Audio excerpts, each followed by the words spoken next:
Hi friends, मैं हूं नेहा।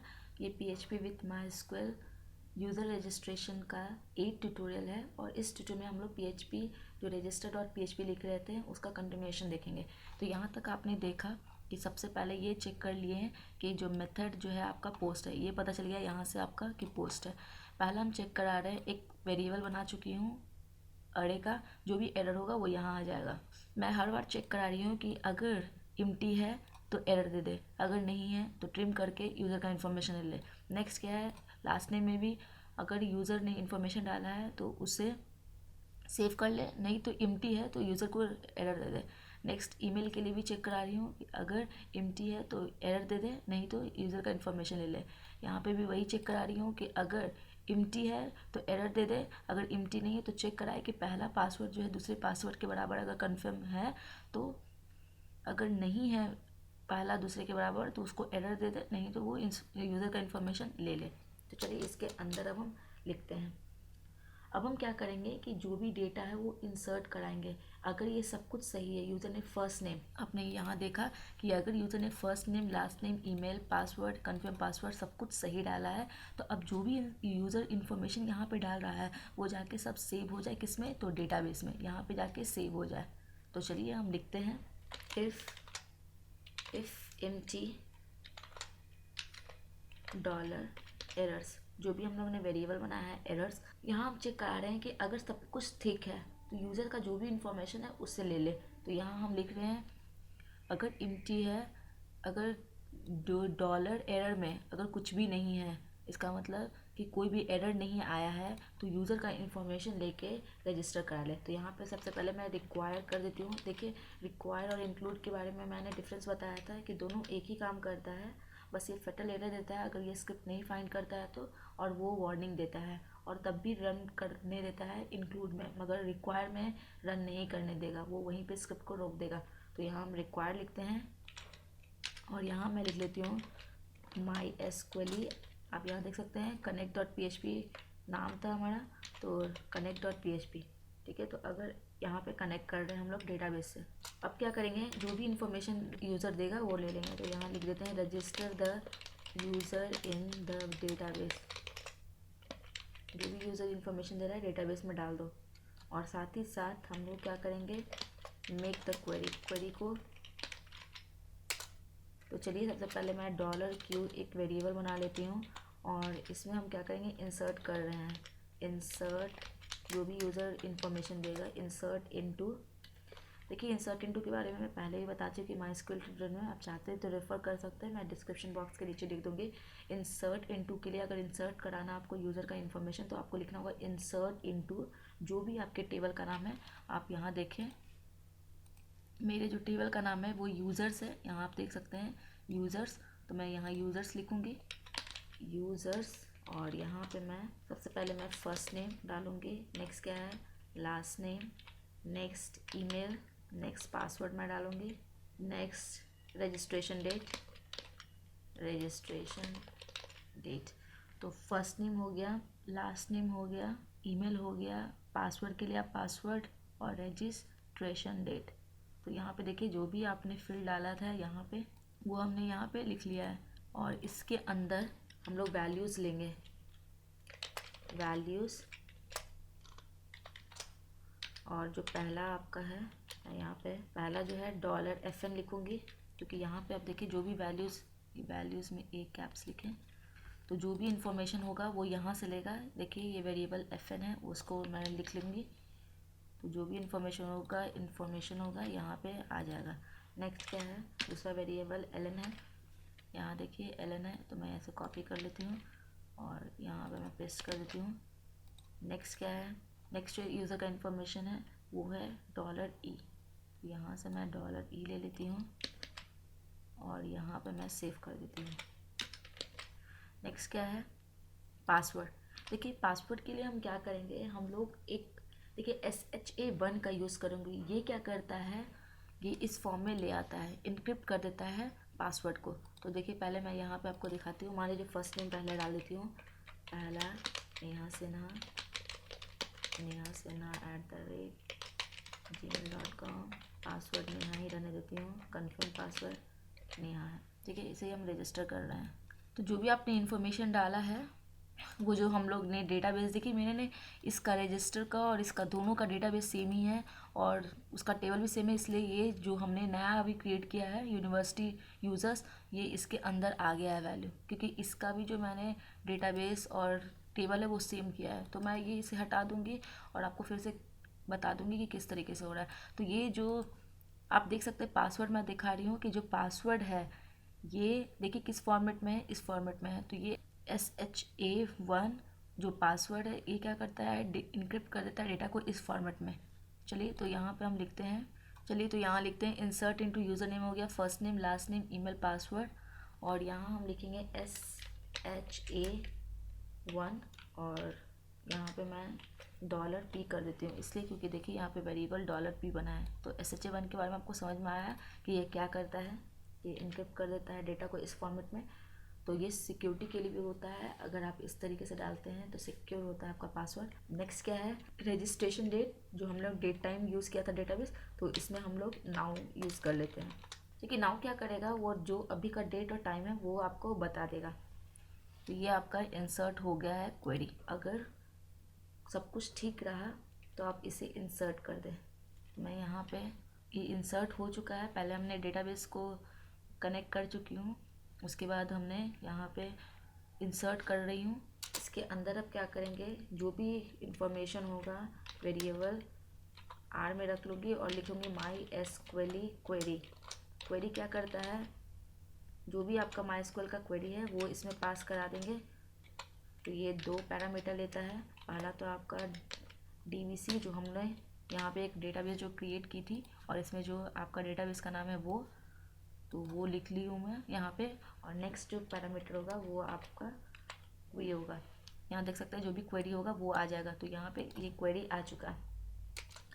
यहाँ हम चेक कराएंगे कि अगर $R जो है, अगर क्वेरी सब कुछ सही हुआ है तो क्या करे, थैंक यू लिख दे और यू आर नाउ रजिस्टर्ड लिख देगा, नहीं तो उसे एरर दे दे।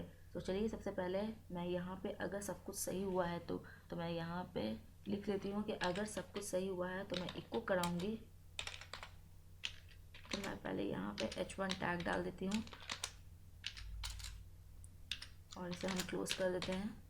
अगर सब कुछ सही रहा तो ये लिखेगा थैंक यू और साथ ही साथ लिखेगा यू आर नाउ रजिस्टर्ड, और यहाँ हम P टैग में से डाल देते हैं और इसे मैं क्लोज कर लेती हूँ। यहाँ हम क्लोज करते हैं, देखिए ये इको का ये ओपन हुआ है और ये क्लोज गया, जो सिंपली जानते हैं, और इसके अंदर हम डाल रहे हैं। तो यहाँ हम क्या लिखेंगे, you are now registered, you are now registered, ठीक है, और ब्रेक डाल देती हूँ। यहाँ हम लोग ब्रेक डाल दे रहे हैं, ठीक है। अगर यूज़र का इन्फॉर्मेशन सही रहा तो थैंक यू लिख देगा और यू आर नाउ रजिस्टर्ड। आप यहाँ देख सकते हैं, अगर मान लीजिए कोई इन्फॉर्मेशन डालती हूँ, जूली सिन्हा, जूली, और यहाँ भी जूली डालती हूँ, तो ये रजिस्टर पे क्लिक करूँगी तो देखिए थैंक यू लिख दिया है और यू आर नाउ रजिस्टर्ड। ये H1 टैग है, ये यहाँ पे आ गया है और यू आर नाउ रजिस्टर्ड लिख दिया है। तो यही चीज़ यहाँ पे आ रहा है, thank you are now registered. अगर यूज़र ने सही अगर ये इंसर्ट नहीं कराया है तो अगर उसे एरर दे दे, अगर सब कुछ ठीक नहीं रहा तो यूज़र एरर दे दे कि सिस्टम एरर आ चुका है और you could not register due to system error. तो यहाँ हम लिखेंगे, सबसे पहले हम इको करते हैं और कोटेशन के अंदर मैं लिखती हूँ, सबसे पहले H1 टैग खोल रही हूँ, H1 टैग, और इसे हम H1 टैग जो है बंद कर दे रहे हैं। और यहाँ हम लिख देते हैं सिस्टम एरर, सिस्टम एरर, और भी इंफॉर्मेशन दिखाते हैं और P टैग के अंदर, और इसे बंद कर दें। और यहाँ लिखेंगे हम रजिस्टर्ड, अगर सही नहीं रहा तो you could not be registered due to a system error. अगर एरर रहा तो आप इस तरीके से एरर दिखा सकते हैं, या फिर एक और एरर हम डाल देते हैं कि अगर यूज़र ने सही से नहीं डाला है तो उसे एक और एरर देखा है और उसे मैं भी पी टैग के अंदर डाल दे रही हूँ और इसे मैं क्लोज कर ले रही हूँ और यहाँ लिख देती हूँ MySQL एरर। जो भी MySQL एरर होगा कंकैट कर रही हूँ और यहाँ मैं लिखूँगी MySQL एरर। जो भी एरर होगा वो आपको बता देगा। और MySQL एरर क्या करता है, एक पैरामीटर लेता है और वो डेटाबेस का, तो डेटाबेस का नाम क्या है, $DBC। तो सबसे पहले हमने क्या किया कि यहाँ पे अगर सब कुछ ठीक है, अगर कुछ भी एरर नहीं है, ये एरर्स जो आपका वेरिएबल है उसके अंदर कोई एरर नहीं है, तो क्या करें, MySQL connect.php को क्यों रिक्वायर हो चुका है यहाँ पे। और उसके बाद अगर जो भी डेटाबेस है आपका उसमें इंसर्ट कर दे first name, last name, email, password, ये जानते हैं आप सब वेरिएबल मैं बनाई हूँ। SH1 क्या करता है, इनक्रिप्ट करता है डेटा को। और ये नाउ हो गया। MySQL क्वेरी क्या करता है, क्वेरी जो आपका ये MySQL का जो क्वेरी है वो यहाँ पे पास कराती हूँ।